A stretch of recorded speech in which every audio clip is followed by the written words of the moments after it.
Wapendwa wasikilizaji wa Radio Tabora FM, karibuni katika tafakari ya neno la Mungu siku ya leo Jumapili ya tarehe 9 mwezi wa 3 mwaka 2025, juma la kwanza la kipindi cha Kwaresma mwaka C, mwaka wa Kanisa. Masomo yetu ya leo ni kama ifuatavyo. Somo la kwanza linatoka kitabu cha Kumbukumbu la Torati sura ya 26 aya ya 4 hadi ya 10. Somo la pili linatoka waraka wa Mtume Paulo kwa Warumi sura ya 10 aya 8 hadi ya 13. Injili ya leo inatoka kwa mwinjili Luka sura ya 4 aya ya kwanza hadi ya 13. Na sasa tusikilize somo la Injili. Somo la Injili takatifu ilivyoandikwa na Luka sura ya 4 aya ya kwanza hadi ya 13.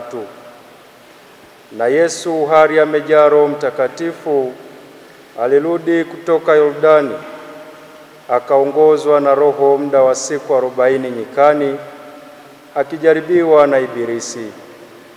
Na siku hizo alikuwa hali kitu, hata zilipotimia aliona njaa.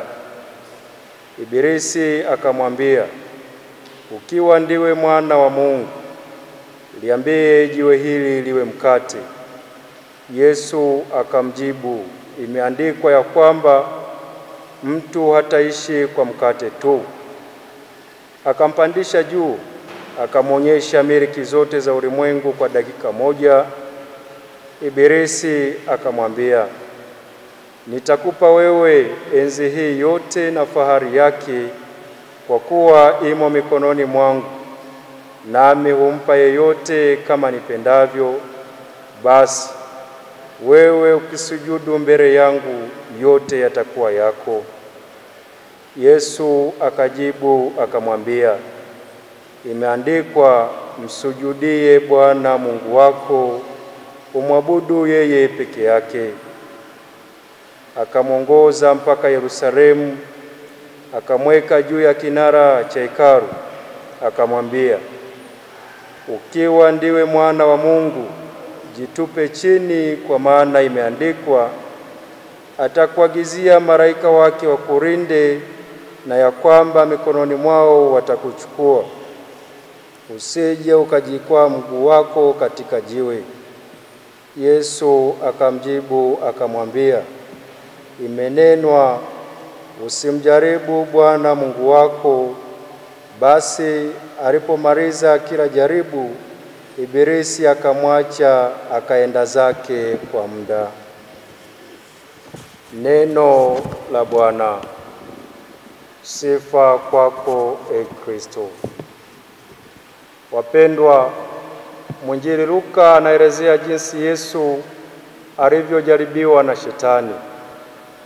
Ni mfano wa kuigwa kwetu sisi, ambaye alichukua mfanano wetu pasipo kutenda dhambi. Rejea waraka kwa Ibrania sura ya 4 aya 15b. Hivyo basi, kushinda kwake majaribu dhidi ya Shetani inatuonyesha sisi tu washindi, kwanza tulipokubali kubatizwa na kuwa wafuasi wa Kristo, kwani katika ubatizo wetu tulimkataa Shetani na fahari zake zote. Tumesikiliza katika Injili kuwa Shetani aliondoka, ingawa Luka anaelezea kuwa atarudi wakati ufaao. Wapendwa, tujiulize, wakati ufaao ni upi? Ukweli ni kwamba kadiri tunavyozidi kukua na kuimarika kiroho, ndipo Shetani pia anapanga mbinu mbalimbali kutufanya kuwa mateka wake. Atakuja mara nyingi kuijaribu imani yetu. Shetani hawajaribu mateka aliyowakamata, bali yuko bize kutafuta mateka wapya. Shetani anaijua thamani ulionayo, hivyo anahangaika kupotezea thamani yako ambayo nayo tangu kuumbwa kwako. Rejea waraka wa kwanza wa Mtume Petro kwa watu wote, sura ya 5 aya ya 8. Thamani ya kwanza ni ile ya kuwa watakatifu kama Baba wa mbinguni alivyo mtakatifu. Rejea Injili ya Mathayo sura ya 5 aya ya 48. Shetani akishindwa kukuua atakudanganya. Akishindwa kukugusa atajitahidi kuwagusa walio karibu yako. Akishindwa kukuiba atakuibia vitu. Akishindwa kukumiliki atakupotezea muda. Kuna watu wanafikiri mambo yako shwari tu kama hawajatenda dhambi. Hapana, sasa huu ni wakati wa kutoka katika usingizi. Chochote tunachokifanya hapa duniani tunahitaji muda na nguvu. Shetani anaweza asikushawishi kutenda dhambi, lakini akakuibia muda na nguvu zako, akakuacha bila muda na nguvu za kuendeleza ufalme wa mbinguni. Thamani ya kuwa warithi halali wa mbingu ambayo Mwenyezi Mungu ametuandalia baada ya mchujo na mapito yote ya hapa duniani ya kupimwa imani yetu. Kufaulu kwetu kunatufanya tuipate mbingu. Thamani hii ni ya kukaa na Mungu katika maisha ya umilele. Wapendwa, Shetani hajamsumbua Yesu nje ya matendo ya wokovu.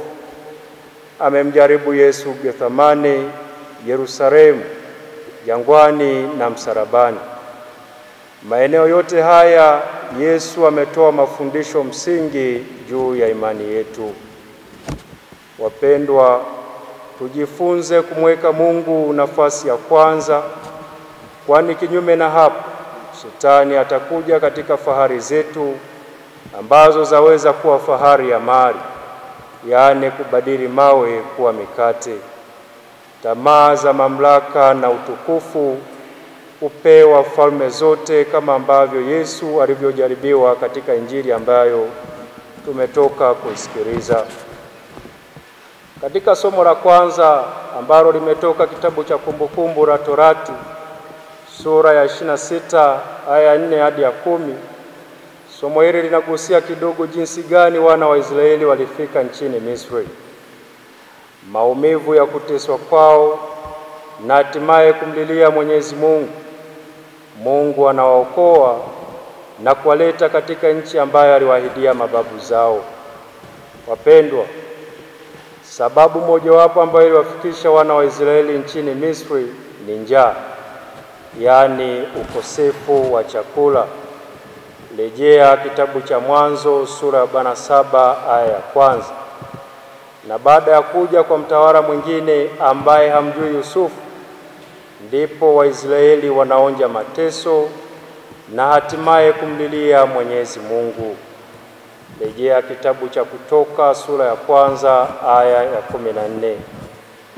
Njaa hutufanya kutumikia tamaa zetu za kimwili kuliko kumtumikia Mwenyezi Mungu. Njaa hutufanya tuiuze haki yetu iliyo ya thamani kubwa kwa bei ndogo sana. Rejea kitabu cha Mwanzo sura ya 25 aya 31. Hapa tunaonyeshwa jinsi Esau anayeuza haki yake ya mzaliwa wa kwanza kwa chakula, yaani mkate na dengu. Tulio wa Kristo wa leo, njaa yetu ni ipi ambayo inatuchukua hadi kutenda dhambi? Au tunayo ile njaa ya kutaka kufanya mapenzi ya Mungu? Heri wenye njaa na kiu ya haki. Katika kipindi hiki cha Kwaresma tunaalikwa kutupilia mbali matendo yote maovu na nia zetu mbaya, ili kumrudia Mwenyezi Mungu kwa kufunga, kufanya matendo ya huruma na kusali. Tafakari hii imeletwa kwenu nami Frateri Laurenti Maguta Lucas toka Jimbo Katoliki la Geita, ninayesoma masomo ya teolojia mwaka wa pili katika seminari ya Mtakatifu Paulo Mtume Kipalapala. Tumsifu Yesu Kristo.